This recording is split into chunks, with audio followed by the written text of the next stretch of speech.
And on to India's northeast now. The flood situation in Assam has shown significant improvement with floodwaters receding in many areas.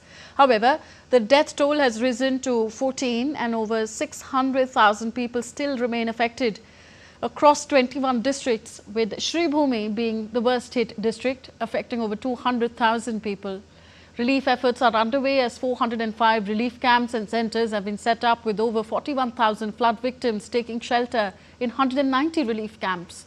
Over 14,000 hectares of crop area remain affected and more than 500,000 animals are facing the brunt of the flood waters.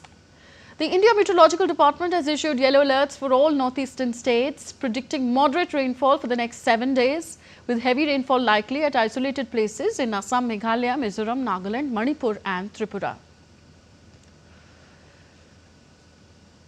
Meanwhile, in another northeastern state of Sikkim, relief and rescue work is underway after heavy rain and landslides halted the efforts on Wednesday. Evacuation of stranded tourists from Chatain began today at Pakyong Greenfield Airport.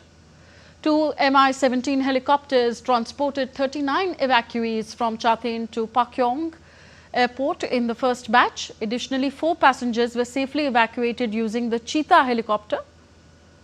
For the convenience of the tourists to commute till Silguri, the state government has further arranged buses for their ease. Additionally, Mi-17 helicopter is on standby to assist in airlifting the stranded tourists to Bagdogra safely, ensuring support and safe transport as readily available for those in need.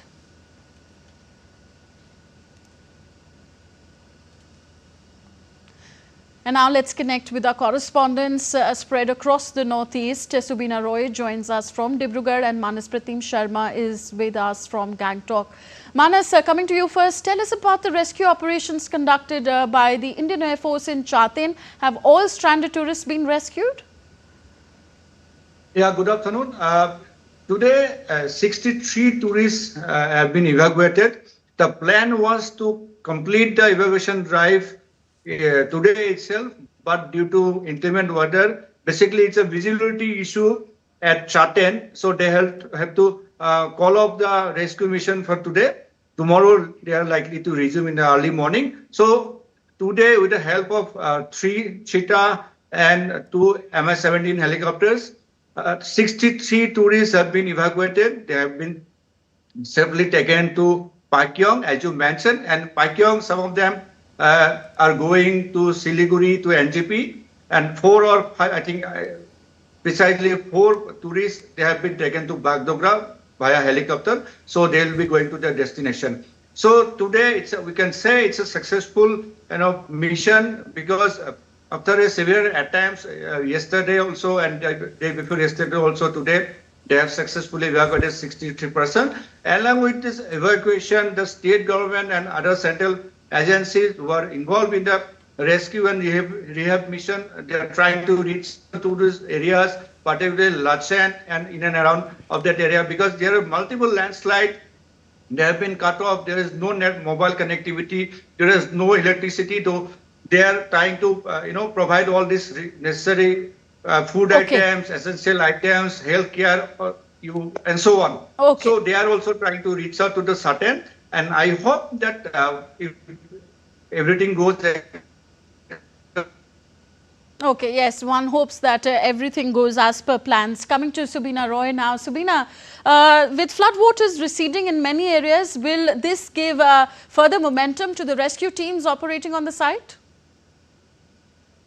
Yes, certainly, Tanvi, this is a big relief for Assam, because the water levels are now receding. As now I'm at the Bogeybill Bridge, and I would like to show you the danger level mark.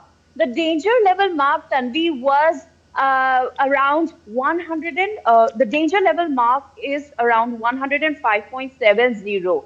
However, the waters, due to the continuous downpour, the water levels has risen to till 107.85. You can see the waters up till there, it had risen till there, the floodplains you can see. But now the good news is that the water level is getting down, and now it is at 105.73, which is 3 points above the danger level, but this is a good sign that the water levels are receding and the rescue operations are speeding up. Because, Tanvi, when it rains, the weather is foggy. As you can see, the fog has cleared up. You can't see the other side of the river, and it makes rescue operations extremely difficult. And same goes for the hilly regions also. If there are hills, there are landslides, and it gets extremely difficult for in NDRF, SDRF, all the Indian Army, various agencies to carry out rescue and relief operations. A few days before, a helicopter was, the Indian Air Force had deployed a helicopter to evacuate 14 people from the Bomji River at Assam-Arunachal border. This was because due to the intense rainfall and the navigability of the roads is so tough because it's a tough terrain that helicopters had to be used to airlift people from the river. However, due to the receding flood level waters, rescue teams are working on a 24/7 basis.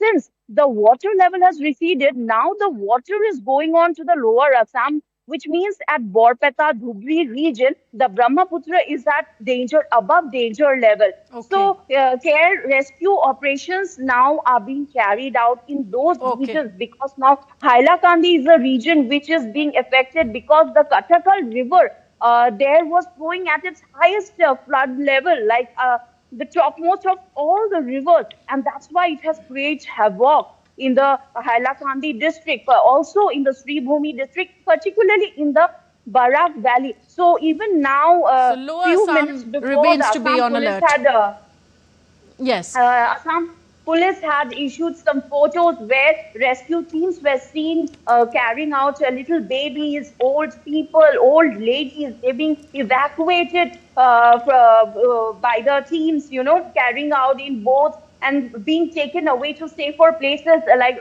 relief camps and relief distribution centers in Hailakandi, Tanvi. Okay, thank you very much. Subina Roy joining us from Dibrugarh, Assam, and Manaspratim Sharma joining us from Gangtok, Sikkim. Thank you for those updates.